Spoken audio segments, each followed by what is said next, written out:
वज़ीर-ए-आज़म शहबाज शरीफ ने D8 ममालिक के 11वें सरबराही इजलास के खिताब में कहा कि यकीन है आज़रबाईजान सदर इल्हाम अलियाफ की क़यादत में D8 के मक़ासद के हसूल में अहम किरदार अदा करेगा। D8 रुकन ममालिक के लिए नौजवानों को बाइख्तियार बनाना इंतहाई अहमियत का हामिल है।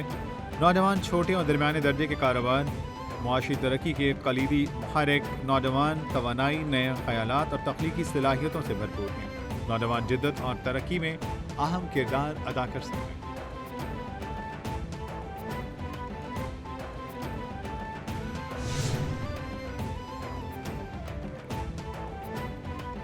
वज़ीर-ए-आज़म शहबाज शरीफ की मिस्र के शाही महल आमद। मिस्री सदर अब्दुल फताह सीसी ने शहबाज शरीफ का इस्तकबाल किया। काहिरा में तरक्की पजीर ममालिक की तंजीम D8 के 11वें सरबराही इजलास में वज़ीर-ए-आज़म शहबाज शरीफ की शिरकत। शहबाज शरीफ की बांग्लादेश के चीफ एडवाइज़र डॉक्टर यूनुस से मुलाकात। इक़्तिसादी ताउन की नई राहें तलाश करने के लिए मुश्तरका कोशिशों पर जोर। दोनों फरीक़ैन को D8 समिट के मुख्तलिफ कसीर जहती फ़ोरम्स ताउन पर इत्तेफ़ाक।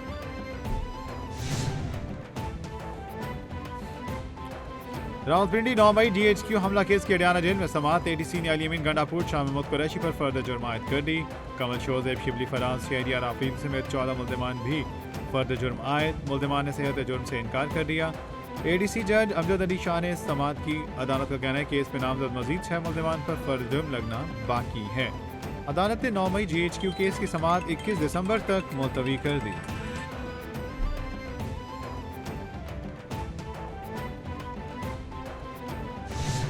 गवर्नर KP फैसल करीम कुंडी ने कहा कुर्रम में अमन अमान के मामले पर खैबर पख्तूनख्वा हुकूमत इस्तीफा दे। पारा चेनार की सूरत हाल पर वफाक की सूबाई हुकूमतें कुछ नहीं कर रही। कुर्रम के लोगों के पास राशन और दवाइयाँ भी नहीं हैं। बच्चों की वफात पर FIR वफाक और सूबे के खिलाफ कटनी चाहिए। D चौक में शेल कौन लेकर गया, इसकी तहकीकात होनी चाहिए। रेंजर्स और पुलिस एहलकारों की शहादत का मुकदमा KP काबीना पर होना चाहिए।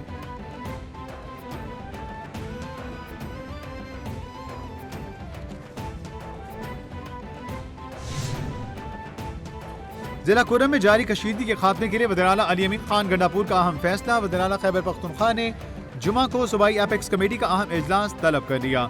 एपेक्स कमेटी का इजलास वज़ीर-ए-आला की ज़ेर सदारत सेक्रेटेरिएट में होगा। सिविल आला सिविल अस्करी क़यादत, मुतालिका अरकान, सूबाई काबीना, मुतालिका हुकाम इजलास में शरीक होंगे।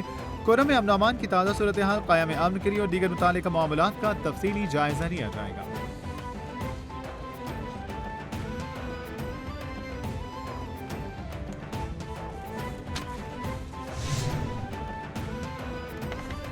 वज़ीर-ए-आला पंजाब मरीम नवाज की ज़ेर सदारत सूबाई काबीना का 21वां इजलास। पारा चेनार के अवाम की दरख्वास्त पर अद्वियात और दीगर सामान भेजने की मंजूरी।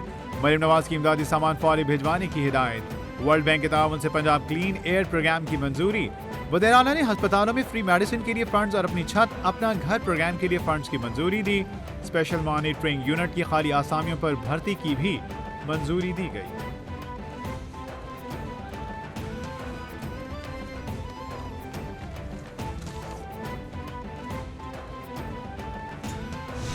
रहनुमा नून लीग हनीफ अब्बासी कहते हैं कि PTI ने पहले कहा कि अमेरिका ने हमारी हुकूमत गिराई, अब उसी अमेरिका से मदद मांग रहे हैं। अब ये लोग मुज़ाकरात चाहते हैं, पहले ये मांगे मुआफ़ी फिर मुज़ाकरात होंगे। ये सिर्फ मुल्क के अदम इस्तेहकाम चाहते हैं। जो बाइडन हुकूमत को इन्होंने कहा कि न्यूक्लियर पावर होना पाकिस्तान की मफाद में नहीं। इनको बता दूं न्यूक्लियर पावर होने की वजह से ही हम और हमारी सरहदें महफूज हैं।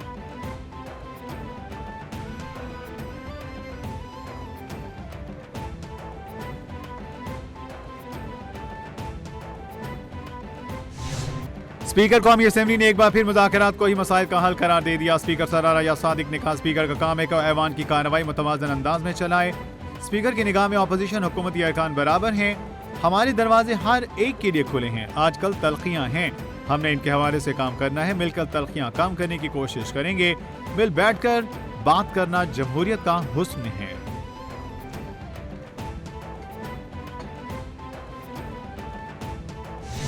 इनका पैसा है, वो जो चाहें करें। ऋषि खान रजब भट्ट के दिफा में आ गई। अपनी शादी पर बेतहाशा पैसे खर्च करके लाइमलाइट में आने वाले मकबूल पाकिस्तानी यूट्यूबर और सोशल मीडिया की मशहूर शख्सियत रजब भट्ट इन दिनों खबरों की जीनत बने हुए हैं, क्योंकि उन्होंने अपनी शादी की तकरीबात में दौलत की बढ़ चढ़ कर नुमाइश की है। रजब भट्ट की शादी की तकरीबात की वीडियोस सोशल मीडिया पर भी काफी वायरल हुई, जहाँ रजब भट्ट के मदाइन की शादी से खुश हो रहे हैं, वहीं नाक़िदीन बेजा दौलत की नमूद नुमाइश पर तनकीद करते नजर आए। अब हाल ही में साबका अदाकारा और मॉर्निंग शो की मेजबान निशी खान भी रजब भट्ट के दिफा में सामने आ गई। उन्होंने अपने इंस्टाग्राम पर एक वीडियो पोस्ट की जिसमें उनका कहना था कि यूट्यूबर रजब भट्ट की शादी गुज़श्ता 2-3 दिनों से सोशल मीडिया पर ट्रेंड कर रही है और उनकी शादी की तकरीबात पर तनकीद की जा रही है। लोग कह रहे हैं कि रजब भट्ट को ये पैसा दूसरों की मदद पर खर्च कर देना चाहिए था या इन पैसों से किसी गरीब की शादी करवा देते। तो लोगों के इत्तलात के लिए अर्ज है कि रजब भट्ट खैरात भी करता रहता है। निशी खान ने मजीद कहा कि रजब भट्ट पर तनकीद करने वाले वो लोग हैं जो खुद एक पैसा भी खैरात नहीं करते।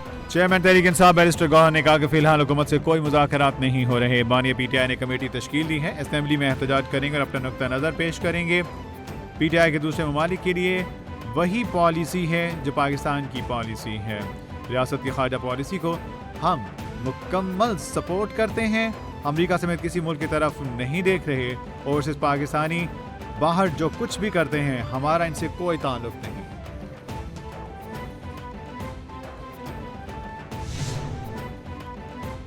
अपोजिशन लीडर उमर अयूब कहते हैं बानी पीटीआई ने मुज़ाकराती कमेटी तश्कील दे रखी है। लग तो यही रहा है कि हुकूमत को मुज़ाकरात में कोई दिलचस्पी नहीं।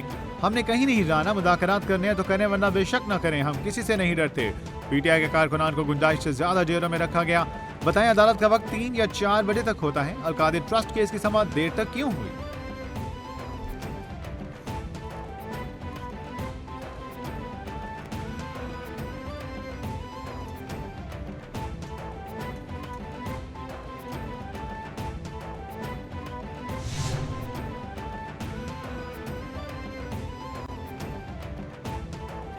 लाहौर हाईकोर्ट का बानी पीटीआई की दरख्वास्त पर बड़ा फैसला। बानी पीटीआई को एडीसी अदालत में वीडियो लिंक के जरिए पेश करने का नोटिफिकेशन का लदम करार। बानी पीटीआई की दरख्वास्त मंजूर।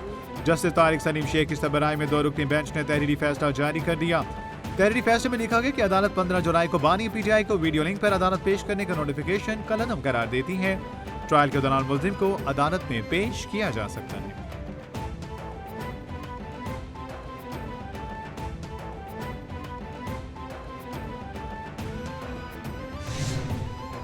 सलमान अहमद को पीटीआई ने पार्टी से निकाल दिया। चेयरमैन पीटीआई बैरिस्टर गौहर की जानिब से रुकनियत खत्म करने का नोटिफिकेशन जारी कर दिया गया। नोटिफिकेशन के मुताबिक सलमान अहमद ने बानी पीटीआई, उनकी अहदिया और पार्टी के खिलाफ बयानबाजी की। बयानबाजी और पार्टी डिसिप्लिन की खिलाफ वर्जी की वजह से सलमान अहमद की रुकनियत मुअत्तल की गई। सलमान अहमद अब कहीं भी पीटीआई की नुमाइंदगी नहीं कर सकते।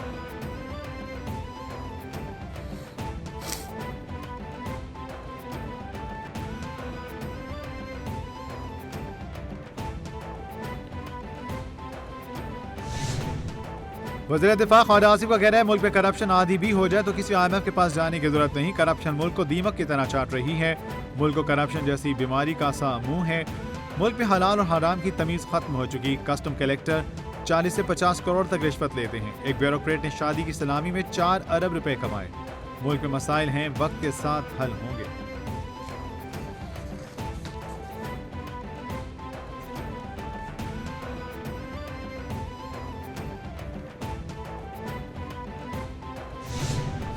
पाकिस्तान ने अमरीकी पाबंदियों को मुतसबाना करार दे दिया। तर्जुमान दफ्तर खारिजा मुमताज ज़हरा बलोच ने कहा निजी तिजारती कंपनियों पर अमरीकी पाबंदियां अफसोसनाक हैं। इस इक़दाम से खित्ते के स्ट्रेटेजिक इस्तेहकाम पर खतरनाक असरात मुरतब होंगे।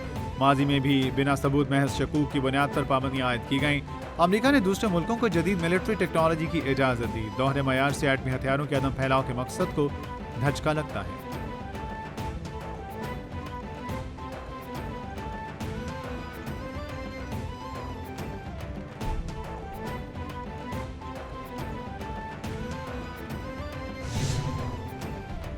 वज़ीर सिंध मुराद अली शाह से स्टैनफोर्ड यूनिवर्सिटी के एग्जीक्यूटिव डायरेक्टर बिल ब्रेंट की मुलाकात। मुख्तलिफ स्टडीज, गवर्नेंस, इंसानी जिंदगी को मज़ीद बेहतर करने, तालीम और तरबियत पर तबादला ख्याल।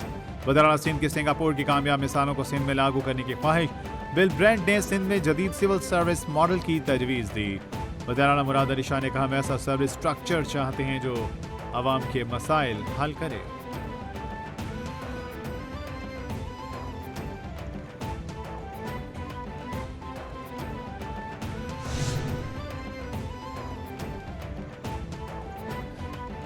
और सरबराह पाक बहरी एडमिरल नवीद अशरफ का ओमान का दौरा। नेवी चीफ की सेवर अस्करी हुकाम से मुलाकातें। नेवल चीफ ने शाही दफ्तर के वजीर, commander royal navy of Oman और कमांडर नेशनल डिफेंस कॉलेज से अलग अलग मुलाकातें की।